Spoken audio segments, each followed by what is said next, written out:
এখনকার মহিলারা বুঝতে পারে না, তারা বেপরদাশীল ভাবে চলে, উদিলা হয়ে চলে। বেপরদাশীল তাদের সমস্ত অঙ্গ প্রত্যঙ্গ পুরুষরা দেখতে পায়, ঠিক কিনা বলে?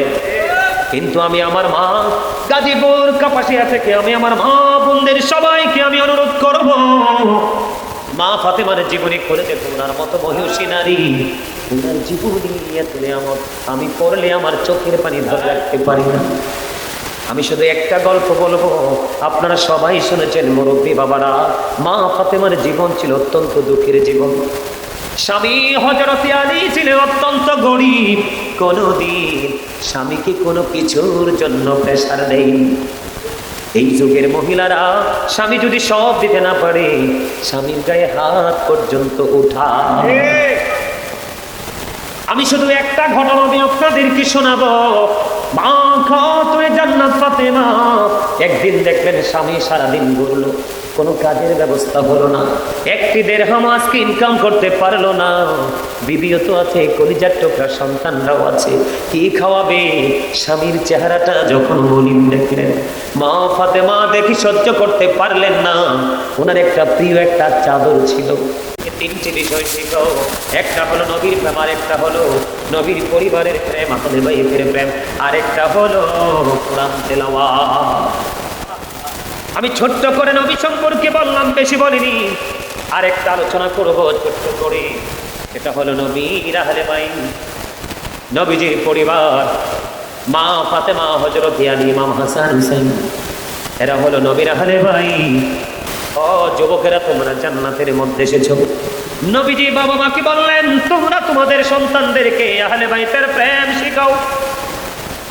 বল হুজুর, রাসূল বললেন, আল্লাহ বলেনি? আল্লাহ কোরআনে বলেছেন, কুল্লা সালুকুম আলাইহি আজরান ইল্লাল মাওয়াদ্দাতা ফিল কুরবা। আল্লাহু আকবার। আল্লাহ রাব্বুল আলামিন বলেছে, হাবিব আপনি জানিয়ে দেন, আপনি বলে দেন, আমি যে তোমাদের কাছে রিসালাত নিয়ে আসলাম, সত্য নিয়ে আসলাম, আমি যে তোমাদের জন্য উপদেশ নিয়ে আসলাম, আমি এর বিনিময়ে তোমাদের কাছে কিছুই চাই না, আমি চাই শুধু আমার আহলে বাইতের ভালোবাসা।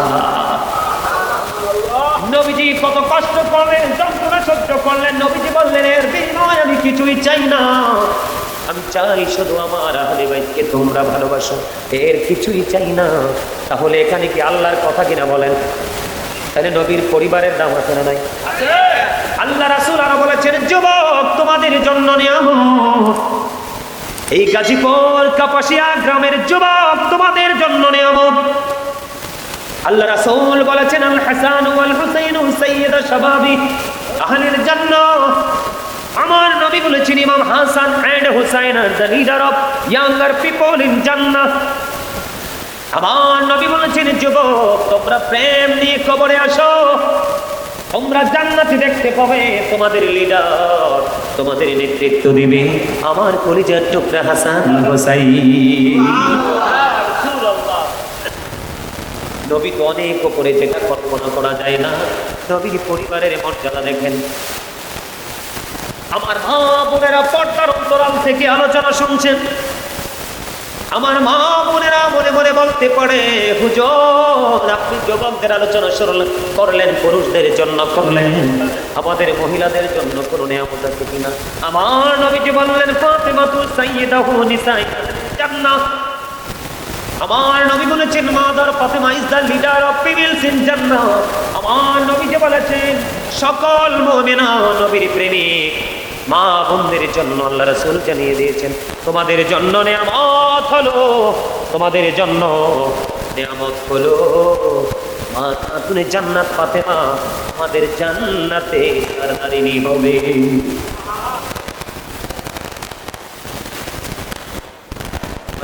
আপনারা বুঝতেছেন? তাইলে মা আহলে বাইতের ভালোবাসা, মা ফাতেমার দাম তো বেশি রে। এখনকার মহিলারা বুঝতে পারে না, তারা বেপরদাশীল ভাবে চলে, উদিলা হয়ে চলে। বেপরদাশীল তাদের সমস্ত অঙ্গ প্রত্যঙ্গ পুরুষরা দেখতে পায়, ঠিক কিনা বলে? কিন্তু আমি আমার মা গাজীপুর কাপাসিয়া থেকে আমি আমার মা বোনদের সবাইকে আমি অনুরোধ করব, মা ফাতেমার জীবনী করে দেখো, ওনার মতো মহিষী নারী, ওনার জীবনী এত নিয়ামত আমি পড়লে আমার চোখের পানি ধরে রাখতে পারি না। আমি শুধু একটা গল্প বলবো, আপনারা সবাই শুনেছেন মুরব্বী বাবারা, মা ফাতেমার জীবন ছিল অত্যন্ত দুঃখের জীবন। স্বামী হযরত আলী ছিলেন অত্যন্ত গরীব, কোনদিন স্বামীকে কোনো কিছুর জন্য প্রেসার দেয়নি। এই যুগের মহিলারা স্বামী যদি সব দিতে না পারে, স্বামীর গায়ে হাত পর্যন্ত উঠায়। আমি শুধু একটা ঘটনা দিয়ে আপনাদেরকে শোনাবো। মা খাতুনে জান্নাত ফাতেমা একদিন দেখলেন স্বামী সারাদিন ঘুরলো, কোনো কাজের ব্যবস্থা হলো না, একটি দিরহাম আজকে ইনকাম করতে পারলো না। বিবিও তো আছে, কলিজার টুকরা সন্তানরাও আছে, কি খাওয়াবে? স্বামীর চেহারাটা যখন মলিন দেখলেন, মা ফাতেমা দেখি সহ্য করতে পারলেন না। ওনার একটা প্রিয় একটা চাদর ছিল, সুন্দর একটা চাদর স্বামীর হাতে তুলে দিয়ে বললেন, স্বামী, স্বামী গো, আপনি বুঝতে পেরেছি আপনার মন খারাপ করার দরকার নাই গো, আমার কাছে একটা চাদর আছে, আপনি চাদরটা নিয়ে খাবারের ব্যবস্থা করেন। বন্ধু, একজন ইহুদির কাছে এই চাদর দিয়ে হযরত আলী ফ্যামিলির খাবারের জন্য কিছু দিরহাম নিয়ে আসলেন। আনার পরে খাবারের ব্যবস্থা করলো, তাদের ঘরে খাবারের আয়োজন হচ্ছে। অন্যদিকে দিন চলে গেল, গভীর রজনী হলো, অন্ধকার রাত্রিতে চাইয়া দেখলো ইহুদি চাদরখানা নিয়ে তার বিবির কাছে দিলেন। বিবি আলমিরার মধ্যে তুলে রাখলেন। ঘোর অন্ধকার, হঠাৎ করে গভীর অন্ধকার রজনীতে চাইয়া দেখলেন যে রুমের আলমিরার মধ্যে মা ফাতেমার চাদরখানা রাখা, ওই রুম থেকে অত্যন্ত অন্ধকার দেখা যায় না, নূরের আলোয় আলোকিত হয়ে গেল। এবার সবাই মিলে চলে গেল ওই রুমের মধ্যে। রুমের মধ্যে চাইয়া চাইয়া দেখি প্রদীপ নাই। আলমিরা খুলে দেখে আলমিরার ভিতরে ফাতেমার নুরানি চাদর। এবার ইহুদির বিবি আলমিরা খুলে দেখে চাদর থেকে শুধু নূর বের হচ্ছে। এই নূরের আলোতে তার রুম থেকে অন্ধকার দূর হয়ে গেছে। স্বামী, স্বামী গো, এই চাদর আপনি কোন থেকে নিয়ে আসতে? এটা পৃথিবীর কোন সাধারণ চাদর না। এবার স্বামী তার ডাক দিয়ে বললেন, বিবি রে, এটা আমি এনেছি রাসূলের কন্যা ফাতেমা, ফাতেমার স্বামীর কাছ থেকে কিছু দিরহামের বিনিময়। এবার ওই ইহুদির বিবি ডাক দিয়ে বলে, স্বামী গো, আর একটা সেকেন্ড দেরি করবো না, যার চাদর থেকে তো নূর ঝলমল করতে পারে, যার চাদরের ছোঁয়ায় অন্ধকার ঘর আলোকিত করে দিতে পারে, এই মানুষগুলো কেমন মানুষ গো? একটা সেকেন্ড দেরি করবো না স্বামী, জলদি করে চলো। ও বন্ধু, চাদরখানা হাতে নিয়ে ইহুদির বিবি জলদি করে চলে গেলেন। আসার পরে বন্ধু নবীজির পবিত্র হাতে হাত মোবারক রেখে কালেমা পড়ে মুসলমান হয়ে গেল।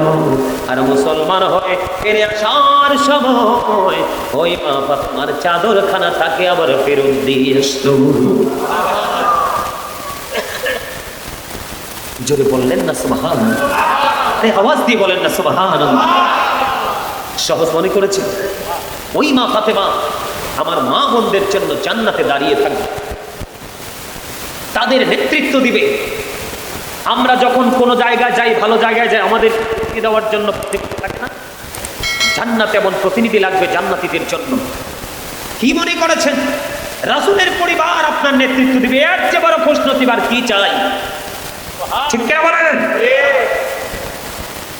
মা ফাতেমার সন্তানগুলো আরো দামি। রাসূল বলেছে, ইমাম Hasan and Hussain to my flower in the world.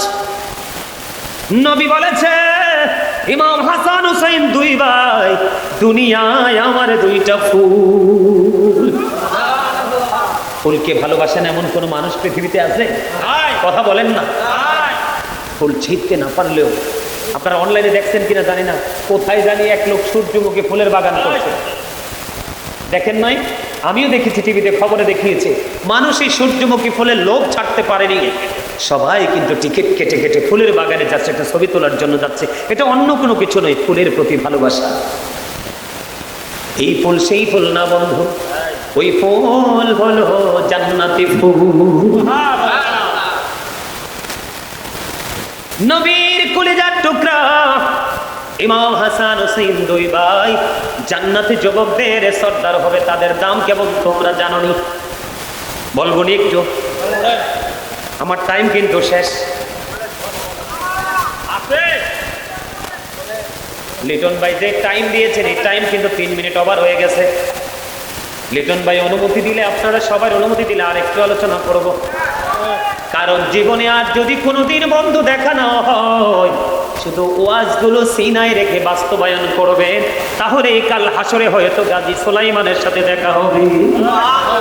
কারণ আল্লাহ রাব্বুল আলামিন বলে দিয়েছে, join with my dear people, come to my paradise. আমার প্রিয় যারা, তাদের সাথে তোমরা যুক্ত হও, তাদের সাথে তোমরা প্রেম করো, আর তাদের সাথেই আমার জান্নাতে চলে আসো। বলছে কে? আল্লাহ। শুধু কি তাই বলছে? আপনি যদি এখন আল্লাহরে কোন, আল্লাহ গো বুঝলাম জান্নাতে যাব, জান্নাতে গেলে কি দিবা? আল্লাহ কই, জান্নাতে তো আরো নিয়ামত রাখছি। ইন্না রাব্বিহিম ইউরযাকুন, আমি তোমাদের জন্য জান্নাতি খাবার বরাদ্দ করে রাখছি। সুবহানাল্লাহ। পৃথিবীতে আপনি যত খাইবেন ততই পায়খানা লাগবে, যত পানি পান করবেন ততই আপনাকে প্রস্রাব করতে হবে। আপনি যখন আল্লাহওয়ালাদের সাথে যুক্ত হয়ে আল্লাহওয়ালা হয়ে যাবেন, আপনি জান্নাতে যত বেশি মন চায় খাইতে পারবেন। বন্ধু, আপনার পায়খানা প্রস্রাব হবে না, শুধু একটা ঢেকে সেই নিমজ্জিত হয়ে যাবে। তাহলে জান্নাত দরকার না? আর জোরে, behold, verily the friends of Allah have nothing to bear or to regret. We are your protecting friends in the life of the world and in the hereafter. কি চমৎকার! আমরাই তোমাদের বন্ধু দুনিয়ার জীবন এবং পরকালের জীবনে। জোরে জোরে কন্যা সুবহানাল্লাহ। বন্ধু, ছোট্ট ছোট্ট করে আমি বলবো, কারণ পৃথিবীতে কেউ থাকবো না। আজকের এই মাহফিলের যে সময়, এই গ্রামের যে মানুষগুলো ইচ্ছে করে আসলো না, তাকে খুব কড়াকড়ি ভাবে আল্লাহর কাছে জবাব দিতে হবে। কারণ আল্লাহ কোরআনে এসেছে, জীবনের সময়গুলো কোন কোন কাজে ব্যয় করেছো, এই জবাব আল্লাহর দরবারে দিতে হবে। এই দুনিয়ার সবাই যদিও বন্ধু বিপদে পড়ে, এই যে 4টা বইছে, আরো কয়েকটা এসে বইছে, এদিক দিয়ে কয়টা বইছে, এদের কিন্তু জবাব দিতে হবে না। বুদ্ধিমান কেন বলছি? আরে ভাই, মাহফিল তো প্রতিদিন হয় না, বছরে একবার হয়। এটা আমাদের জন্য, সবার জন্য এক মিলন মেলা, সেটা আমরা মনে করতে হবে, তাহলেই মুমি। আর কালকে রাত্রে আমরা তারাবি পড়তে হবে, সেহরি খেতে হবে, তাই না? আমাদের মধ্যে তো ভাঙা আনন্দের জোয়ার থাকার কথা, কিন্তু ওই যে আমরা কন্টিনিউ রুদিদেরকে চর্চা করছি, এজন্য আমরা আমাদের ইসলাম থেকে ধীরে ধীরে দূরে চলে যাচ্ছি। এটাই হলো মুসলমানের জন্য সবচেয়ে বড় গজব। দেখেন, আপনি আমি দোয়া করলে আল্লাহ দোয়া কবুল করে না। ইমাম হাসান হুসাইন কেমন ছিল? ছোট্ট করে বলছি, ইমাম হুসাইন বন্ধু ছোট্ট, একদিন হঠাৎ করে তার সঙ্গীদের সাথে খেলতে যাবে। যাওয়ার সময় মা ফাতেমার গলা জড়িয়ে ধরল। মা, মা গো, একটুখানি খেলা শেষ করে আসি, আসার পরে আমারে তুমি আপেল খাওয়াতে হবে। মা ফাতেমা সঙ্গে সঙ্গে বলে দিলেন, যাও বাবা, আসো, আমি তোমাকে আপেল খাওয়াবো। কিন্তু সন্তান তো চলে গেল। মা ফাতেমাও বলে দিল, কিন্তু বন্ধু, পরে ইমাম হুসাইন যখন চলে গেল, এবার মা ফাতেমা চিন্তা করলেন, আমি যে আমার সন্তানকে বলে দিলাম আপেল খাওয়াবো, কিন্তু আপেল কোথা থেকে খাওয়াবো? মদিনার কোথাও তো আপেল না। চিন্তার কথা না? মা ফাতেমা চিন্তা করতে করতে বন্ধু এবার বললেন, আমি আমার বাবার কাছে যাই। এখানে মদিনায় গেছেন এমন লোক আছেননি? গেছেন? দেখছেন না? এখন তো ওয়াল টোয়াল করতো। রাসূলের রওজা থেকে মা ফাতেমার ঘর কিন্তু বেশি দূরে না। মা দৌড়ে চলে গেল। যাইতে দেরি নেই, মা ফাতেমার ললাটে দেখা যায় ঘাম। নবীজি তখন ছিলেন নবীজির চেয়ার, সিটের মধ্যে বসা। মা ফাতেমাকে দেখতে দেরি, নবীজি সঙ্গে সঙ্গে দাঁড়িয়ে গেলেন। মা, মা গো, আপনাকে কেন গো একটু পেরেশানে দেখা যায়? বাবা, আপনার কলিজার টুকরা হুসাইন বলেছে খেলা শেষ করে আসলে তাকে আপেল দিতে হবে। বাবা গো, আমিও তাকে কথা দিয়েছি, কিন্তু কথা দেওয়ার পরে আমায় দেখলাম এখন তো আপেলের সৃজন না, কোথা থেকে আমি আমার সন্তানকে আপন দিব? আমি মা তো সন্তানের কাছে আজকে ছোট হয়ে যাব বাবা। চিন্তা করতে করতে আমি আপনার কাছে চলে আসলাম। এই দুবা বাপ এবং মেয়ে দুজনের কথা চলতেছে, এর মধ্যে চাইয়া দেখলেন জিব্রাইল আলাইহিস সালাম জান্নাত থেকে আপেল নিয়ে হাজির। জান্নাত থেকে আপেল নিয়ে আসলেন। জিব্রাইল এসে রেখে রেখে বললেন, ইয়া রাসূলুল্লাহ, নবী গো, আমার 2টা বাটি লাগবে, একটা চাকু লাগবে। এবার নবীজি জিব্রাইল যখন বললেন 2টো বাটি একটা চাকু যখন এনে দিলেন, বন্ধু আপেলটাকে 2 টুকরো করলেন।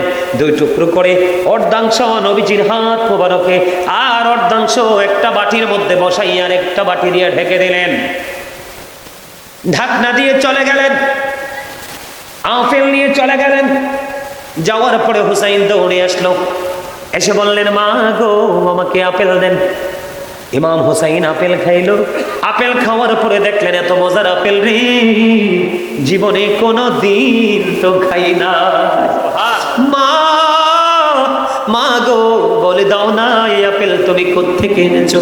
বাবা গো, এই আপেল আমি আনিনি, এই আপেল তোমার নানা ব্যবস্থা করেছি। এবার দৌড়ে চলে গেলেন, নানা গো, এত মজার আপেল আমি জীবনে কোনোদিন তো খাইনি, আমাকে আজকে থেকে প্রতিদিন আপেল দিতে হবে। আমার নবী বললেন, যাও গো নানা, চলে যাও, তোমার আপেলের ব্যবস্থা হয়ে যাবে। বন্ধু অর্ধেকটা আপেল বললেন জিব্রাইল সবাইকে খাওয়ার জন্য, আর অর্ধেকটা আপেল বন্ধু ঢেকে রাখলেন। ঢেকনা যখন সরালো পরে দিন, এবার চাইয়া দেখলেন ওই অর্ধেকটা আপেল আবার পুরো আস্তা হয়ে আছে।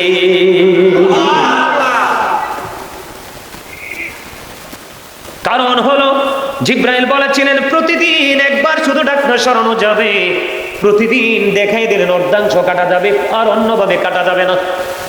আজকে বন্ধু ঢাকনা সরালেন, ঢাকনা সরানোর পর অর্ধেকটা কাটলেন, কাটার পরে আবার যেমনি বলেছেন তেমনি ঢাকনা দিয়ে রাখলেন। আজকে আপেল থেকে অর্ধাংশ খাইলেন, খাওয়ার পরে দেখে যদিও আপেল একটা, কিন্তু আজকের স্বাদটা গতকালকের মতো নয়, আজকের স্বাদ পুরো ব্যতিক্রম। সুবহানাল্লাহ বলেন না। দিন চলে গেল, রাত্র চলে গেল, আবার পরের দিন বন্ধু যখন ঢাকনা সরালেন, আবার চাইয়া দেখলেন জান্নাতি কুদরতি আপেল আবার পুরো আস্তা হয়ে গেছে।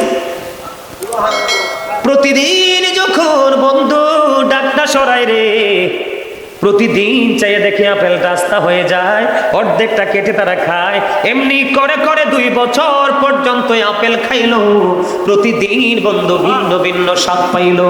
2 বছর পরে আপেলটা অদৃশ্য হয়ে যায়। কি বুঝলে? আহলে বাইতের মর্যাদা আছে না নাই? আহলে বাইতকে ভালোবাসতে হবে না? আপনি আমি সারাদিন চিল্লাইলে তো